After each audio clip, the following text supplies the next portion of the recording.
Ya, kita lanjutkan lagi tentang salib. Ya, tadi salib, kemudian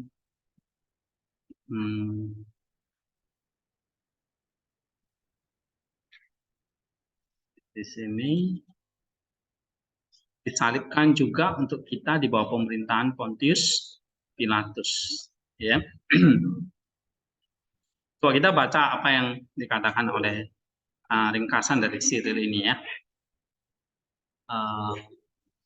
Fitri, ya. Dia disalibkan juga untuk kita di bawah pemerintahan Pontius Pilatus. Dia telah disalibkan karena dosa-dosa kita. Jika kamu hendak menyangkalnya, maka tempat yang dapat dilihat oleh semua orang, yaitu Golgota yang oleh karena Dia yang telah disalibkan. Share screen dulu ya. Oke. Yaitu Golgota yang diberkati ini, yang oleh karena Dia yang telah disalibkan di atasnya. Kita sekarang berkumpul dan lebih jauh lagi, Ia telah dipenuhi dengan bagian-bagian Kristus. Oke, terus ini sudah ya tadi ya. Oke, coba baca nih. Nih. Semua itu telah ditanggung oleh Juru Selamat yang telah memperdamaikan dengan salibnya, baik yang ada di bumi maupun yang ada di surga. Kolose pasal 1 ayat 20. Karena kita telah menjadi Allah oleh karena dosa, dan Allah telah menetapkan bahwa orang berdosa itu harus hidup mati. Oleh karena itu, salah satu dari dua hal harus terjadi. Allah yang menepati firman-Nya harus mengenakan semua orang, atau dalam kasih setianya dia harus membatalkan hukuman itu. Oke, jadi salib adalah untuk apa di sini? Menggantikan dosa kita. Ya. Nah, kemudian dia harus menderita. Kita baca. Dan menderita. Yesus benar-benar menderita untuk semua orang karena salib konstitusi. Jika tidak, penebusan adalah ilusi juga. Kematiannya bukanlah suatu khayalan, sebab jika demikian, keselamatan kita juga hanya suatu khayalan. Oke, bukan ilusi karena ada banyak saksi ya. Dan itu sudah dinubuatkan. Nubuatnya tadi yang kita baca, ini belum selesai ya, masih banyak ini. Tadi kita sampai poin 15 ya. Ini nggak salah ada 30 berapa ini.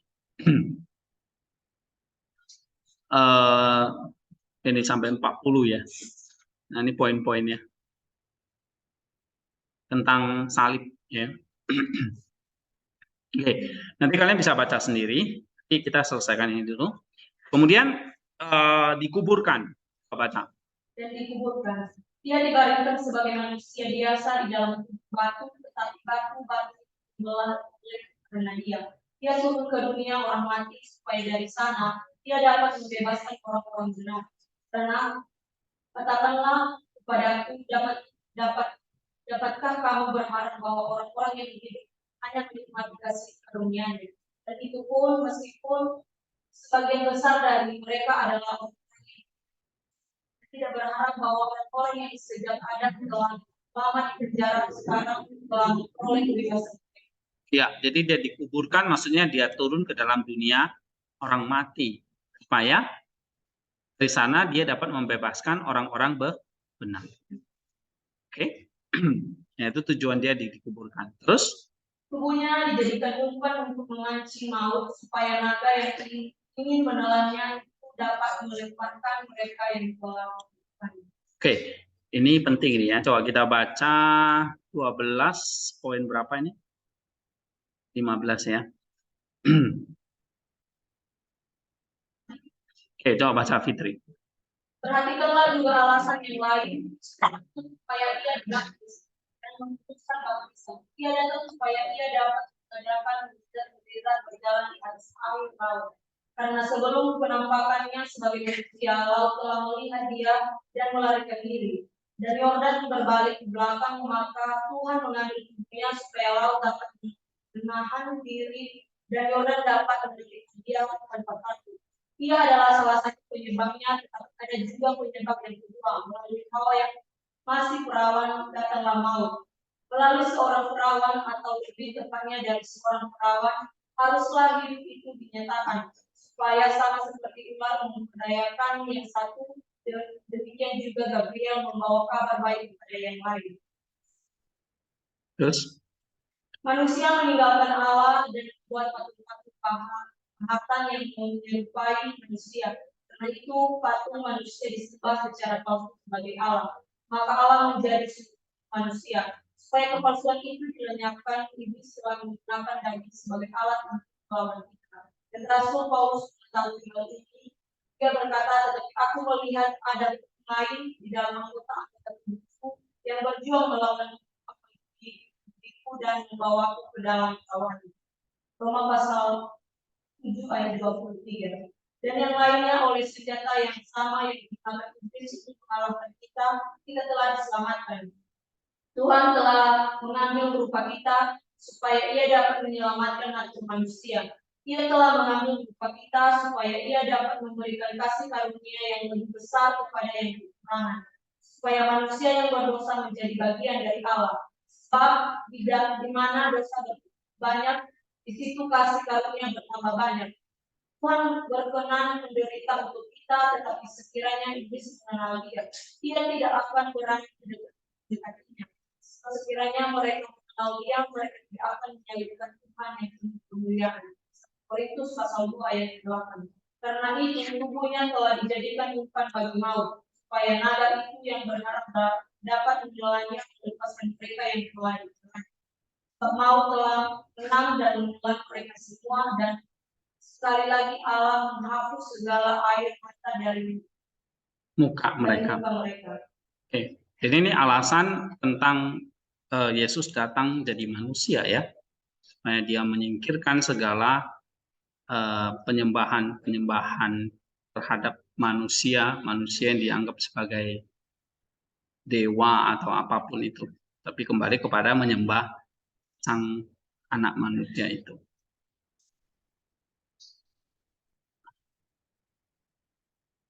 Oke, ini tentang inkarnasinya ya.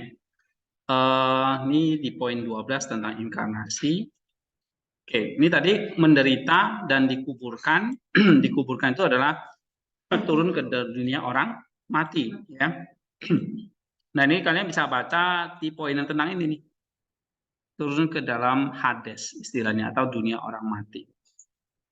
Nah, ini nanti lebih spesifik di sini gitu ya. Oke. Nah, nanti bagian-bagian ini kita akan bahas di next meeting gitu ya. Ini masih gambaran umum dulu dari Cyril, tapi lebih detail dari Cyril ini ada ya. Misalnya nanti kalian oke, tentang dikuburkan dia nggak bahas secara khusus ya, tapi tentang salib mungkin ada di dalam ini ya, di poin yang ke-12 sedikit dia bahas ya, atau kuliah yang ke-12. Nah, sekarang tentang kebangkitan. Baca lagi Fitri. Dia bangkit kembali pada hari ketiga. Tetapi dia yang telah turun ke dunia orang mati telah naik kembali ke dunia orang hidup. Dan Yesus yang telah dikuburkan telah bangkit dengan sungguh pada hari yang ketiga. Sekarang dia yang telah dibangkitkan, yaitu dia yang telah bebas dari antara orang mati. Mazmur 87 ayat 5. Dan yang telah membebaskan orang-orang mati, dia yang oleh karena kesabarannya kepalanya diikat dengan mahkota duri. Sekarang setelah bangkit mengenakan mahkota kemenangannya atas maut. Maut sangat terkejut ketika melihat seorang penjuru yang baru ke dalam maut yang tidak terikat oleh rantai-rantai di tempat itu. Mengapa hai para penjaga pintu maut, kamu takut ketika melihat dia? Ketakutan yang tidak diinginkan apa yang selesai kamu. Maut melarikan diri dan pelariannya menunjukkan kepengecutannya. Para nabi kudus berlari-lari kepadanya. Juga Musa sang pemberi hukum, Abraham, Ishak dan Yakub, Daud, Samuel, Yesaya dan Yohanes Pembaptis. Yang memberi kesaksian ketika dia bertanya, Engkaukah dia yang akan datang itu, ataukah kami mencari yang lain? Matius pasal 11 ayat 3. Semua orang benar telah ditebus yang telah dilahap oleh maut, karena memang sudah selayaknya raja yang telah digembar-gemborkan itu menjadi penebus para pembawa berita yang mulia itu. Kemudian masing-masing orang benar berkata, wahai maut, di manakah senangmu? Wahai kubur, di manakah kemenanganmu? 1 Korintus pasal 15 ayat 55. Karena sang penakut telah menebus kami. Oke, jadi tentang kebangkitan itu banyak di ke-14 ya. Nanti bisa baca di 14, ini tentang bangkit pada hari yang ketiga.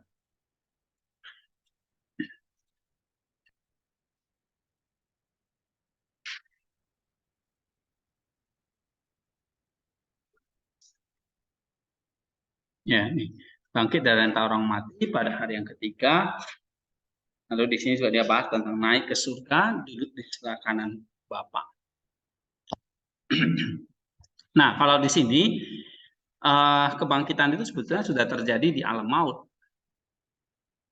Ya. Nah, baru nanti dia bangkit di alam manusia di hari yang ketiga. Nah, waktu dia turun ke alam maut itu dia dikatakan tidak terikat oleh rantai-rantai. Ya, kalau yang lain kan terikat ya, misalnya Musa dan sebagainya itu terikat. Lalu Yesus masuk ke Hades itu untuk melepaskan orang-orang benar tadi. Maka orang benar itu bisa berkata, wahai maut, di mana sengatmu? Wahai kubur, di mana kemenanganmu? Ini kan ejekan ini kepada iblis. Ya, dalam 1 Korintus 15 ayat 55. Dan ini menarik ya, kalau kita bahas nanti turun ke dalam dunia orang mati, ini adalah satu, ini ikonnya ya, ini satu kebangkitan Kristus di dunia Hades.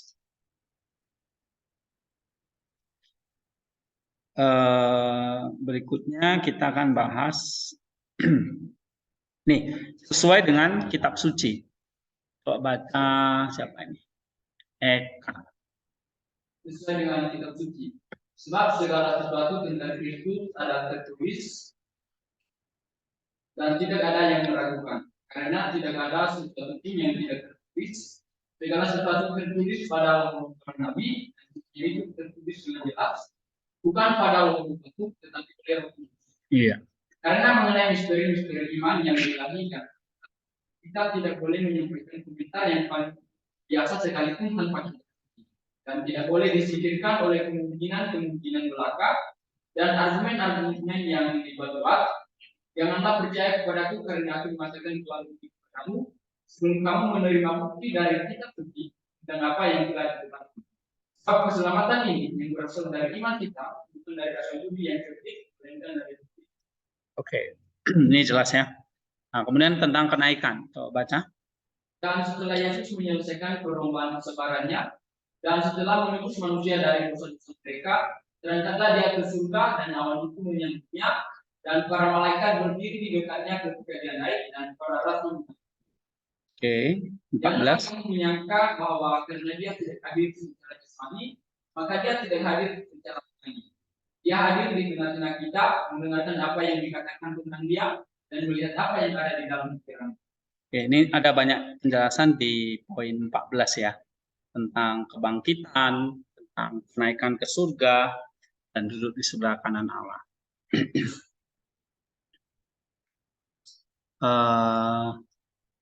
Nah, ini ada nubuat-nubuat tentang kebangkitannya ya. Jadi bisa dibaca di sini. Misalnya kita ambil salah satu ya tentang. Oke, coba ini menarik poin yang kelima ini.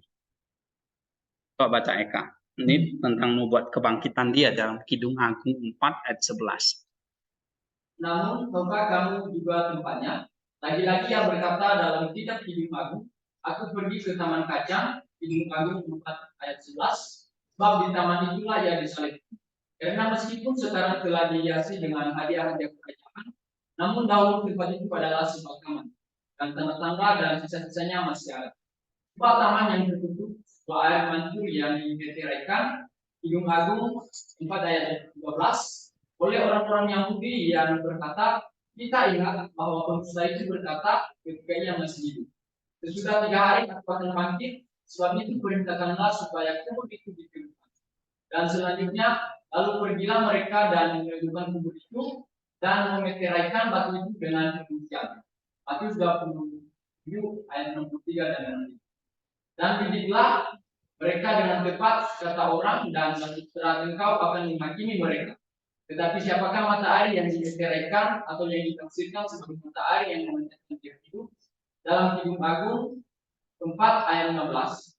Juru selamat itu sendiri yang tentangnya ada tertulis, kepadamu ada matahari kehidupan. Iya, ini menarik. Jadi ini sudah dibuatkan di dalam Kidung Agung pasal 4 ya. Misalnya, siapakah mata air yang dimeteraikan? Nah, ini atau ditafsirkan sebagai mata air yang memancarkan air hidup. Ya. Dan kalau kita tahu bahwa Kristus itu sendiri mengatakan kepada murid-muridnya ya, sebab padamu ada mata air kehidupan. Ya. Jadi mata air itu memeteraikan kehidupan kita. Lalu misalnya kebangkitan Kristus ya di dalam kitab Zefania ya, coba baca ini poin 6. Dan lebih jauh lagi dalam konteks yang sama dalam sorry, ini salah nomor ya. Ini yang 7 harusnya, 6 yang ini maksudnya. Tetapi apakah yang dikatakan Zefania dalam firman Kristus kepada para muridnya? Siapkanlah dirimu dan bangunlah pada waktu fajar menyingsing, karena semua pemungutan mereka telah dibinasakan, yaitu pemungutan orang-orang Yahudi yang tidak ada satu tangkai pun, bahkan satu tangkai pun tidak ada yang tersisa, karena pokok anggur mereka telah ditebang. Perhatikanlah bagaimana ia berkata kepada murid-muridnya, bersiaplah, bangunlah pagi-pagi benar, sebab pada waktu fajar menyingsing nantikanlah kebangkitan. Nah, ini digenapi di dalam apa ini? Para wanita ya. Coba baca lagi yang ini. Dan lebih jauh lagi. Dan lebih jauh lagi dalam konteks yang sama dalam kitab suci, dia berkata, karena itu nantikanlah aku, demikianlah firman Tuhan, sampai pada hari kebangkitanku, pada hari kesaksian. Anda lihat bahwa Nabi membuatkan tempat Tuhan kita yang akan diberi nama kesaksian. Apakah alasan tempat Golgota dan kebangkitan ini tidak disebut seperti gereja-gereja lainnya sebagai gereja tetapi sebagai kesaksian? Mungkin karena Nabi yang telah berkata sampai hari kebangkitan itu di tempat kesaksian. Oke, terus? Dan siapakah dia itu? Dan apakah tanda dari dia yang mati itu? Dalam perkataan Nabi yang mengikutinya dalam konteks yang sama, dia berkata dengan jelas, karena pada waktu itu aku akan memberikan kepada bangsa-bangsa bahasa, karena setelah kebangkitan ketika Roh Kudus diutus, karunia bahasa roh dikaruniakan supaya mereka dapat melayani Tuhan dengan satu tuh. Dan tanda apakah lagi yang diberikan oleh Nabi yang sama supaya mereka melayani Tuhan di bawah satu tuh. Dari seberang sungai-sungai Ethiopia, mereka akan membawa persembahan kepadaku. Kamu tahu apa yang tertulis dalam Kisah Para Rasul ketika Sida Ethiopia datang dari seberang sungai Ethiopia, Kisah Para Rasul 8:7. Karena itu, ketika kita suci memberitahukan tentang waktu dan keanehan-keanehan yang terjadi pada waktu itu dan tentang tanda-tanda yang terjadi sesudah hari kebangkitan, teguhkanlah imanmu akan hari kebangkitan itu dan janganlah biarkan seorang pun memuliakan hatimu, supaya kamu jangan mengaku bahwa Kristus telah dibangkitkan dari antara mati. Oke, jadi ada nubuat tentang memberikannya kepada bangsa-bangsa ya kan. Dan ini nanti digenapi misalnya contoh bangsa Ethiopia ini. Ya, sida-sida Ethiopia datang dari seberang sungai Ethiopia. Nah, ini salah satunya ya. Oke, kalian bisa baca lagi. Sekarang duduk di sebelah kanan. Ini belum ya? So, gantian Gunawan? Dan duduk di sebelah kanan Bapa. Tentang duduknya anak di sebelah kanan Bapa, kita mencari satu dengan Nggak kelihatan ya? Oke. tentang duduknya anak di sebelah kanan Bapa, janganlah kita mencari satu dengan penuh rasa ingin tahu tentang apa yang dimaksudkan dengan tahta itu. Sebab tahta itu tidak dapat dimengerti dan janganlah kita biarkan mereka yang dengan sesat berkata bahwa sudah salib dan bangkitan dari kenaikannya surga. Bawalah anak duduk di sebelah kanan Bapa, sebab anak tidak memperoleh tahtanya dengan jalan mendahului, tetapi sejak dari semula dia ada, atau ada sejak dari semula dia dipelanakan. Dia juga duduk bersama-sama dengan Bapa. Oke, artinya apa ini? Duduk di sebelah kanan Bapa itu jangan dimengerti sebagai apa?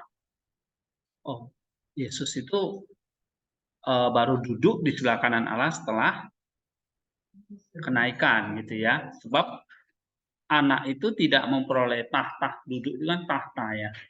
Dengan jalan harus jadi manusia dulu, terus baru bangkit, itu enggak.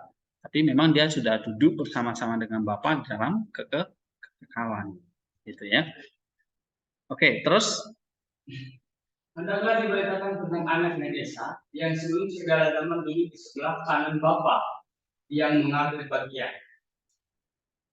Sebab tata di sebelah kanan Bapa tidak diterima, seperti yang disangka beberapa orang karena kesabarannya, dimahkotai seolah-olah oleh Allah setelah penderitaannya, tetapi selama keberadaan dan generasi yang kekal, dia memiliki martabat kerajaannya dan berbagi kedudukan Bapa. oke. Sekarang ini dia akan datang dalam kemuliaan. Dia akan datang kembali dalam kemuliaan. Kami memberitakan bukan hanya kedatangan Kristus yang pertama, tapi juga kedatangannya yang kedua, yang jauh lebih mulia daripada kedatangannya yang pertama. Sebab yang pertama memberitakan kesabarannya kepada kita, tetapi yang kedua membawa mahkota kerajaan ilahi, karena segala sesuatu secara umum ada dua di dalam Tuhan kita Yesus Kristus. Generasinya ada dua, yang pertama dari Allah sebelum zaman, dan yang kedua dari anak darah pada akhir zaman.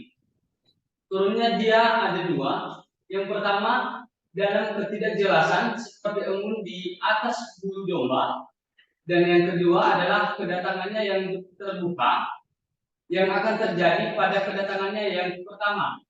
Dia dibungkus dengan kain lampin di dalam palungan. Pada kedatangannya yang kedua, dia dibungkus dengan cahaya seperti kain lampin. Dalam Markus pasal Mazmur pasal 103 ayat 2. Pada kedatangannya yang pertama, dia salib karena dia tidak menghiraukan kehinaan. Dan Ibrani pasal 12 ayat 2. Dan pada Kedatangan yang kedua, dia datang dengan diiringi oleh para malaikat, menerima kemuliaan, karena janganlah kita beristirahat pada kedatangannya yang pertama, tapi nantikanlah juga kedatangannya yang kedua. Oke, tentang kedatangannya ini banyak dibahas di yang ke-15 ya. 15 ini ada ini ya. Oke.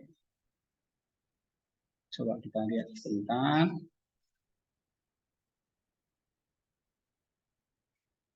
Ini ya.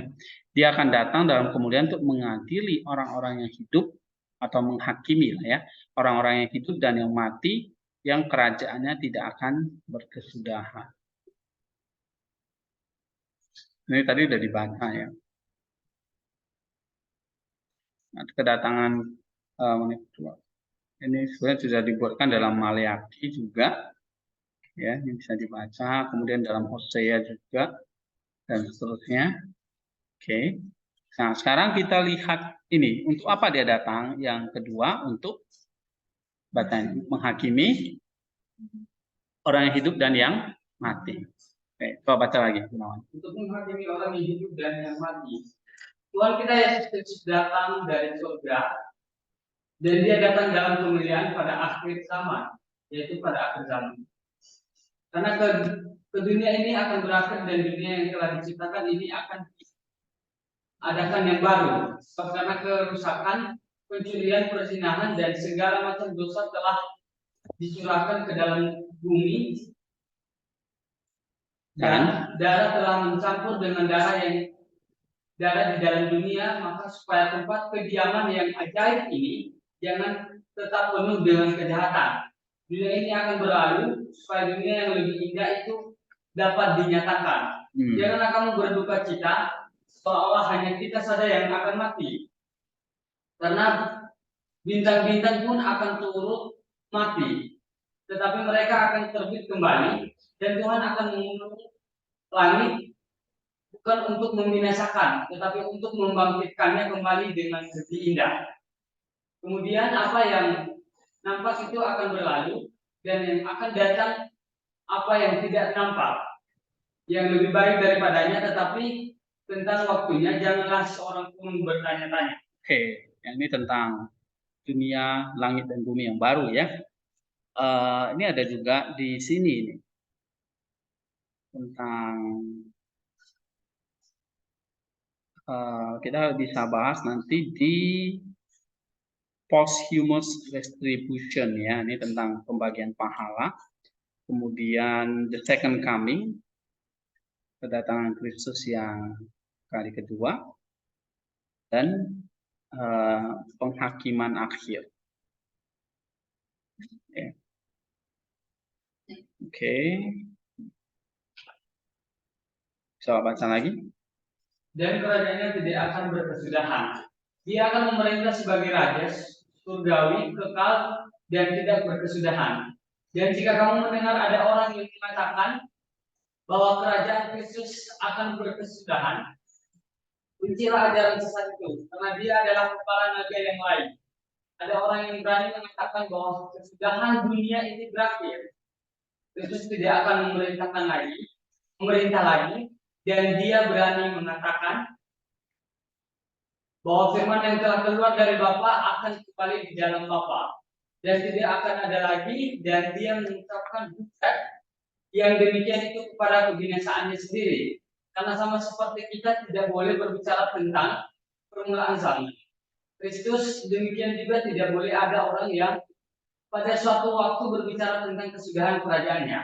Karena ada tertulis, kerajaannya adalah kerajaan yang kekal. Iya. Kerajaannya tidak berkesudahan ya. Dan di sini kita bisa menarik kesimpulan apa? Bahwa kerajaan Kristus yang tidak berkesudahan itu adalah kerajaan yang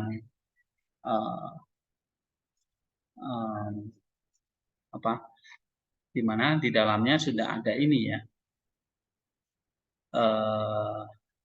Ini ya, tidak ada lagi kerusakan, pencurian, perzinahan, ya kan? Oke.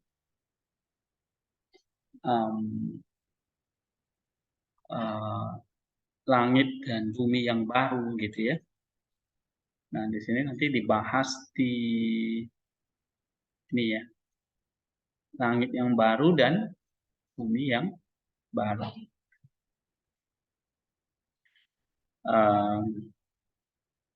Memang ada satu pertanyaan, apakah nanti semua manusia itu pada akhirnya diselamatkan? Ya. Nah, ini nanti kita bisa bahas di sini nih.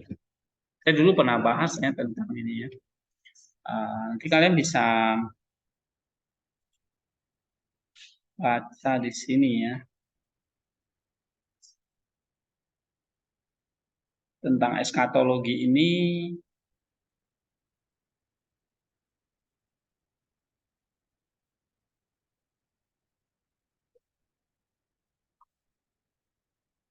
ada di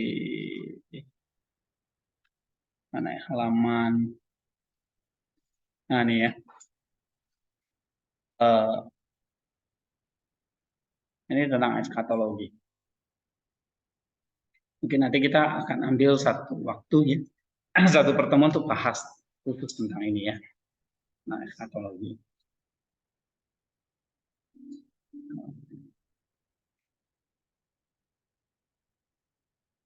Konfigurasi dunia ini khususnya.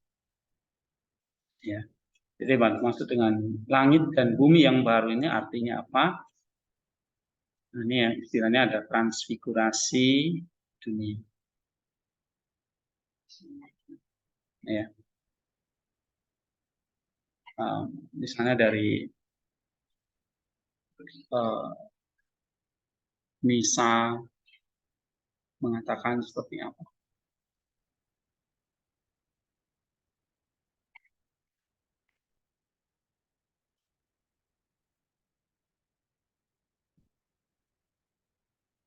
Jadi dia akan menjadi segala di dalam segala hal.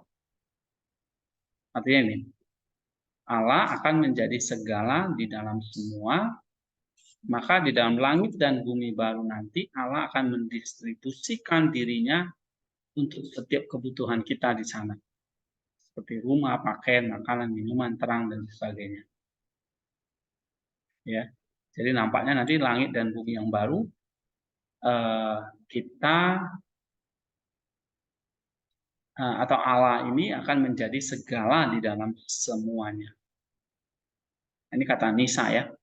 He that becomes all things will be in all things. Nah, dan Isaac juga mengatakan bahwa persekutuan seorang dengan kasih Allah itu tidak akan berkesudahan. Ya. Jadi aktivitas tubuh kita nanti di dalam dunia yang baru itu akan dipenuhi dengan tindakan intelek yang merupakan penglihatan yang menyenangkan dan visi yang tersebar. Di kerajaan surga, seseorang akan sibuk merenungkan keindahan ilahi dalam kondisi keheranan tak henti-hentinya. Sifat manusia tidak akan berhenti takut akan Allah di sana, tidak memikirkan sama sekali hal-hal yang diciptakan. Tetapi karena semua keindahan ciptaan akan menjadi restorasi yang lebih rendah dari keindahan Allah, lalu bagaimana bisa sadar menyimpang dari keindahan Allah. Nah, sehingga nanti di sini dikatakan di dalam kerajaan yang tidak berkesudahan itu adalah Allah ada di dalam segala hal. Ya, Allah ada di dalam segala hal. Nah, tentu ini satu pemikiran yang lebih kompleks lagi ya. Bagaimana natur tubuh kita? Apakah tubuh kita akan sama seperti tubuh kita yang kita kenakan sewaktu masih hidup ya? Nah, itu pertanyaannya. Misalnya, apakah tubuh kebangkitan itu sama dengan tubuh ketika yang kita kenakan sekarang ini? Sama nggak?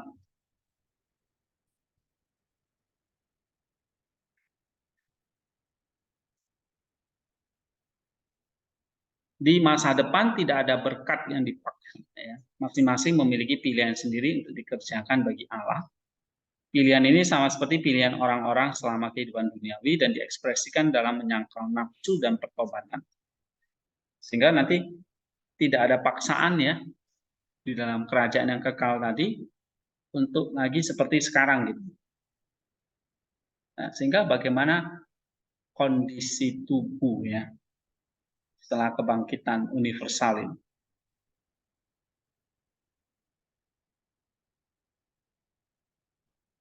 Nah, Gregorius dari Nisa itu mengatakan begini, kerajaan surga yang dicapai oleh orang-orang benar setelah kebangkitan universal sebagai kerajaan terang di mana orang-orang yang telah dibebaskan dari pelanggaran kehidupan duniawi akan bercahaya seperti cahaya yang lebih kecil yang mengelilingi cahaya yang agung. Nah, ini adalah kerajaan yang menjadi tempat perlindungan semua orang yang bersuka cita dan menyanyikan nyanyian pujian tak henti-hentinya. Tempat suara mereka yang bersuka cita dan suara sukacita. Tempat visi Allah yang paling sempurna dan paling murni yang sekarang kita pahami hanya dalam teka-teki dan bayangan. Penyatuan terakhir umat manusia dengan Allah, persekutuan dengan cahaya ilahi, dan pemulihan serta pengilahian semua kodrat manusia semuanya terjadi dalam kerajaan ini. Nah, sehingga memang nggak heran kerajaan tidak berkesudahan karena kita akan menjadi orang-orang benar yang bercahaya seperti Kristus. Tapi bagaimana dengan tubuh kita gitu ya? Nah, pertanyaan tadi kembali ke pertanyaan tadi, menjadi cahaya kayak gimana gitu? Nah, Nisa itu menjawab begini ya.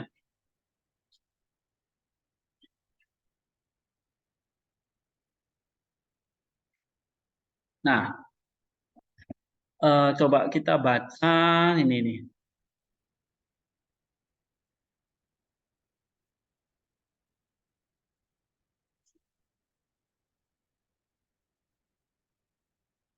Ini ya.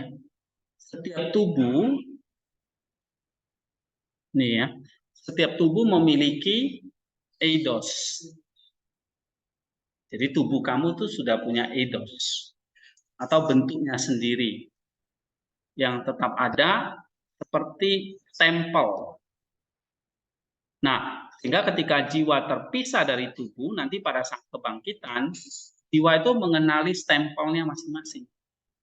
Jadi jiwa itu nanti akan mencari tubuhnya sendiri. Gitu. Karena sudah ada stempel. Ya, kayak kamu tuh sudah dipak gitu. Nah, nanti jiwanya akan cari paknya. Ya.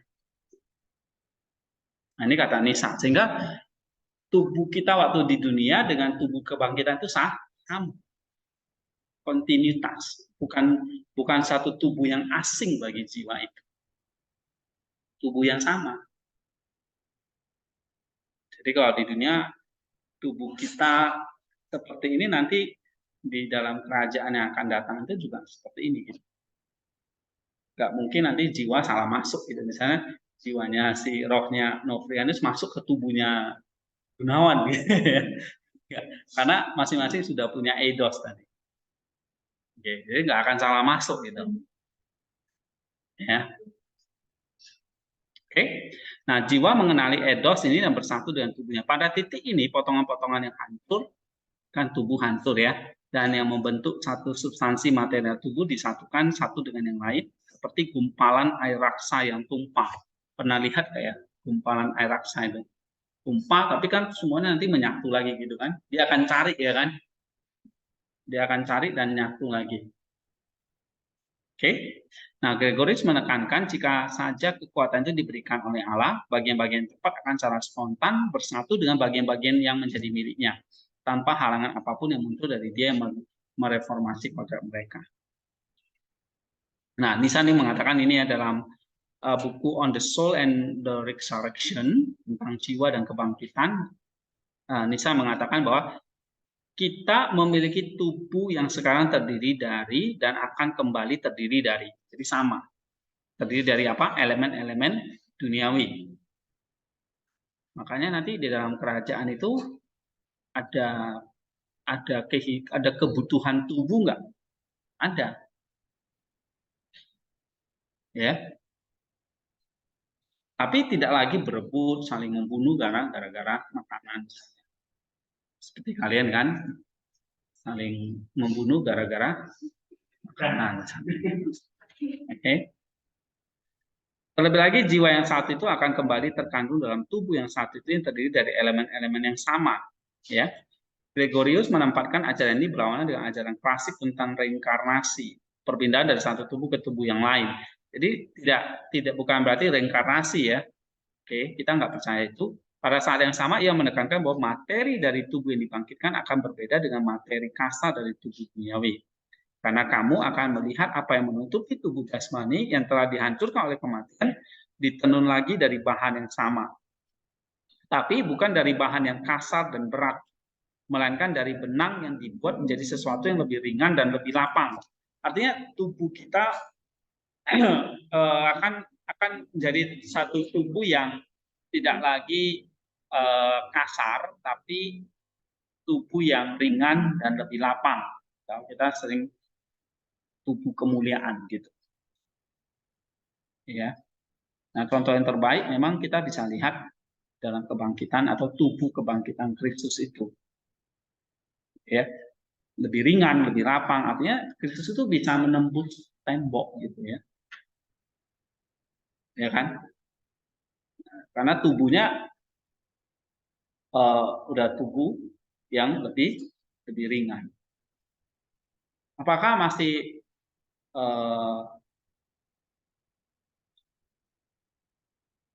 butuh makan dan sebagainya? Iya gitu. Jadi Yesus makan kan setelah dia bangkit, ya kan? Gitu. Lalu tubuhnya kan tidak ya walaupun masih ada tanda-tanda bekas ditusuk tombak begitu kan, tapi tubuhnya sudah tubuh yang lebih ringan. Bisa mengatakan lebih ringan gitu ya. Nah, tetapi kita akan dibangkitkan kembali dengan keindahan yang lebih baik dan sempurna. Nah, kemudian kebangkitan adalah pembaruan sifat kita, ya kodrat kita kepada keadaan semula. Makanya tadi saya bilang, kayak kita baca buku ya, mungkin dunia ini sekarang kan akan terus buka demi chapter gitu ya, sampai nanti habis. Oke. Nah, ketika Kristus datang, sekarang kita kembali dibalik lagi buku ini. Ya, dibalik lagi ke chapter 1 gitu, halaman pertama. Ya. Nah, maka kebangkitan universal itu adalah satu pembaruan sifat kita kepada keadaan semula, sifat asli atau kodrat asli manusia tidak rentan terhadap penuaan maupun penyakit. Sehingga kita nggak akan mengalami kematian lagi di dalam kerajaan itu. Karena kodrat manusia kita atau tubuh kita tidak lagi menua maupun bisa sakit gitu.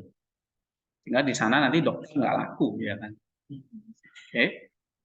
Semua ini dipaksakan kepada kita bersama dengan munculnya kejahatan. Setelah dibuat berdosa, kodrat manusia menghadapi satu konsekuensi yang diperlukan dari kehidupan yang penuh nafsu, tetapi setelah dikembalikan kehidupan tanpa nafsu atau gairah, ia tidak akan tunduk pada konsekuensi dari keburukan. Persetujuan secara jasmani, pembuahan, kelahiran, memberi makan, menjadi tua, usia tua, penyakit, kematian, itu semua tidak ada lagi.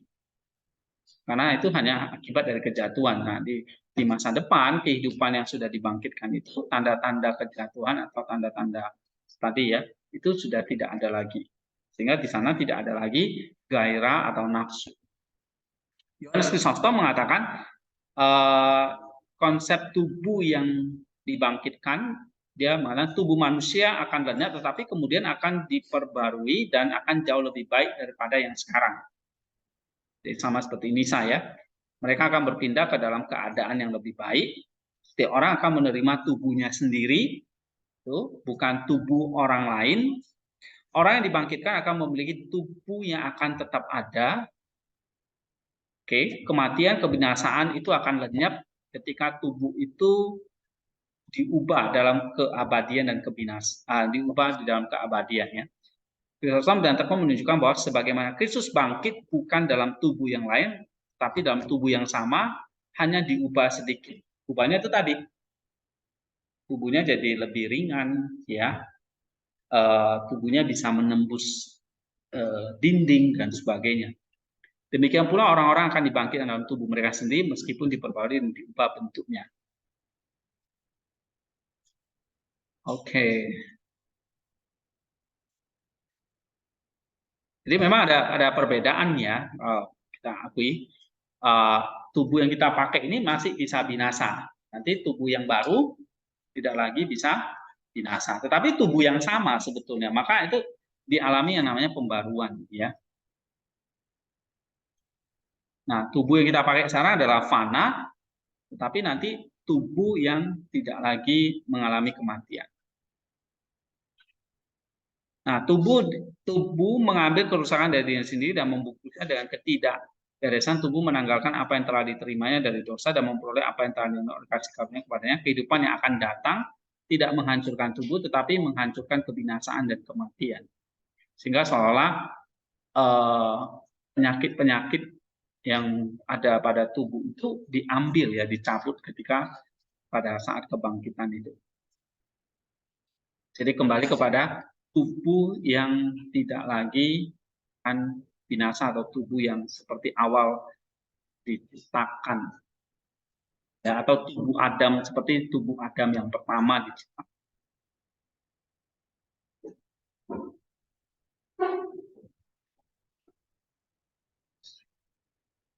Nah, oleh sebab itu karena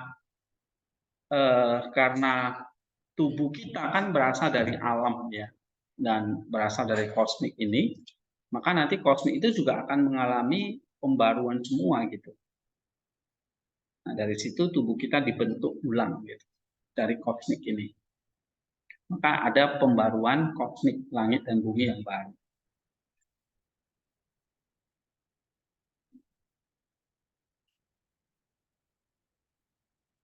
Oke, ini sedikit ya cerita tentang kebangkitan. Nanti kalian sebetulnya ini bisa baca di bagian ini nih.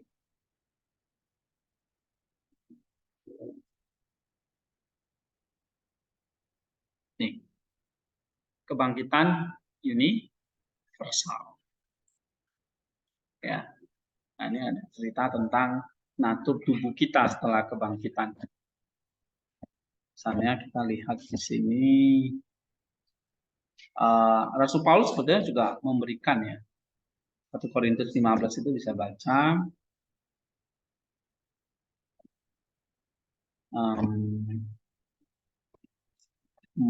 Chrysostom tadi, Nisa, memang paling lengkap itu di Nisa ya, karena dia menulis khusus tentang kebangkitan itu, tentang jiwa dan kebangkitan.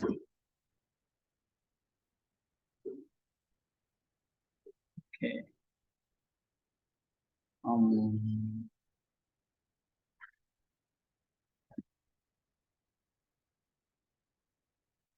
Nah, ini di sini dikatakan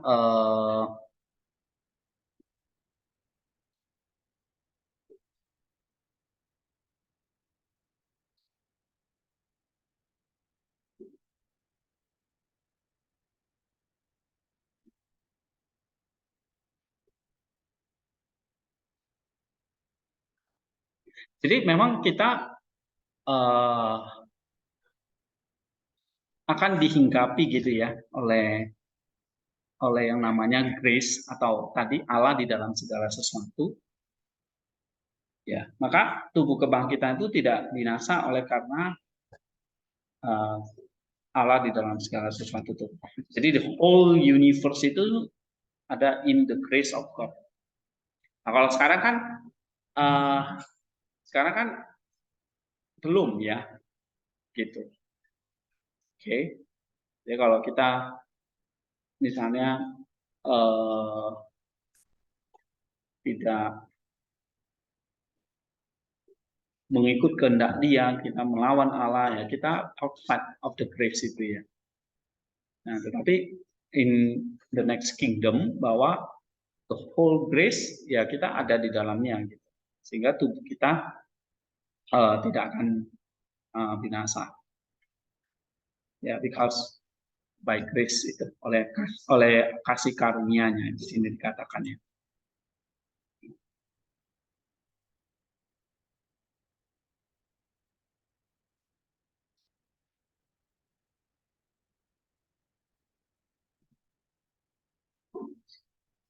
Oke, kita selesaikan ini sebentar. Oke, mungkin sini dulu ya. Minggu depan kita sambung tentang ini di dalam ada poin tentang Roh Kudus, kemudian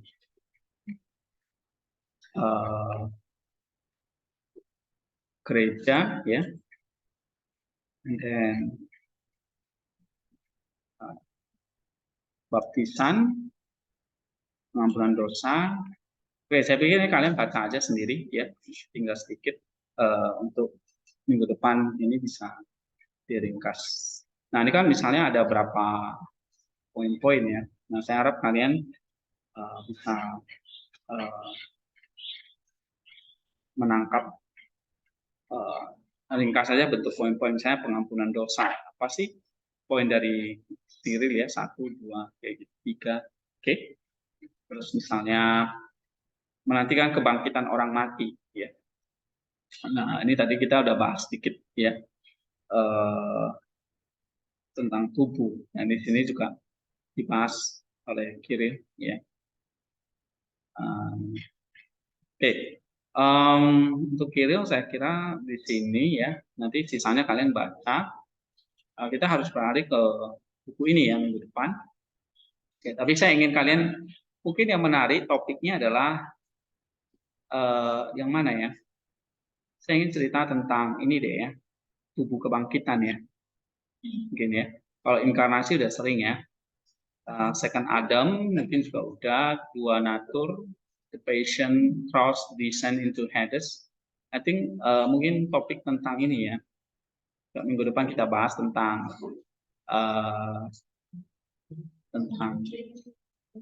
tentang kebangkitan semesta ya, atau kebangkitan universal. Ya, jadi kalian bisa baca-baca di sini kalau mau page berapa ini ya, chapter 29 ya di buku AVF ini.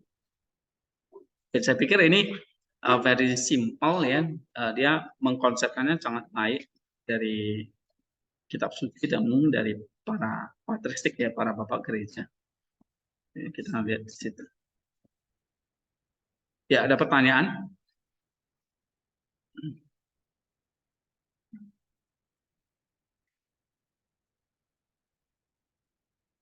Sebenarnya tadi tentang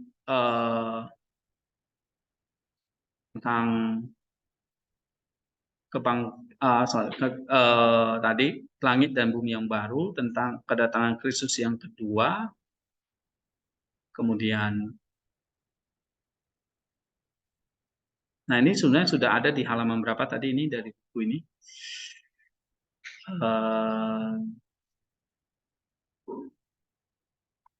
Mana ya tadi ya? Oke, ini tentang alat Tritunggal.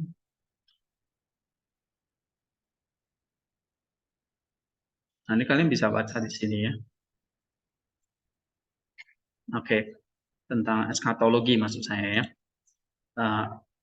Dan ada berapa poin ya tentang eskatologi, terus eskatologi individu, eskatologi universal, transfigurasi dunia, langit dan bumi baru ya, tentang kedatangan Kristus kedua. Oke, jadi ada 3 topik ini ya. Nah, tentang kebangkitan, tubuh kebangkitan ini yang belum pernah dibahas ya. Oke deh, minggu depan kita bahas ini berarti. Universal resurrection. Ya.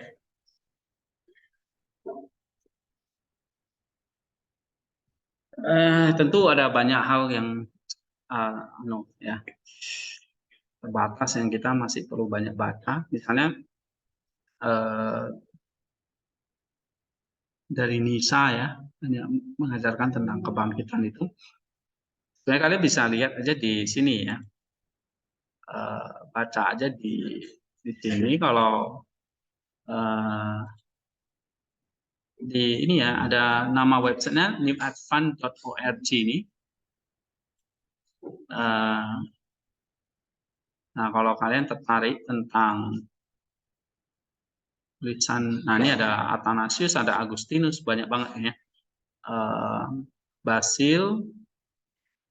Tapi memang kalian nggak bisa baca langsung gitu ya, bingung nanti. Nah nanti introduction-nya misalnya tentang tubuh kebangkitan. Oh Nisa tuh nggak ngomong seperti ini. Kalian tinggal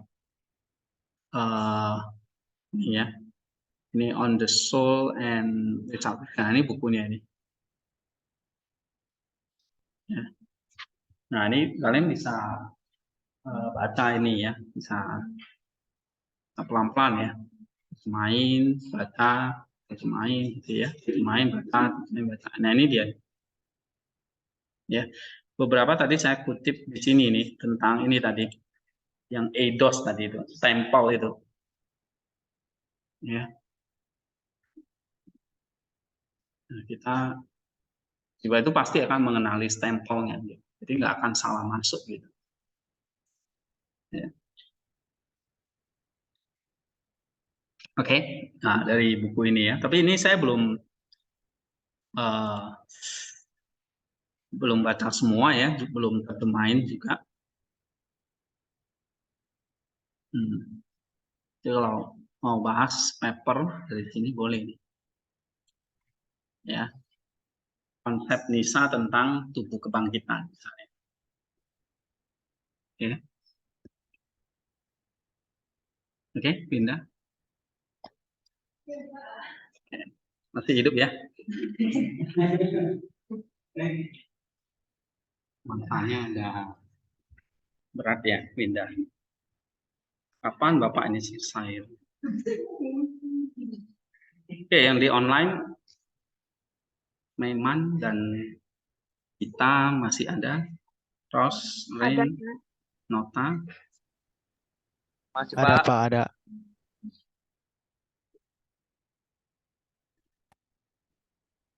Oke, kalau nggak ada kita berdoa ya. Apa His? Nah, kamu yang berdoa deh.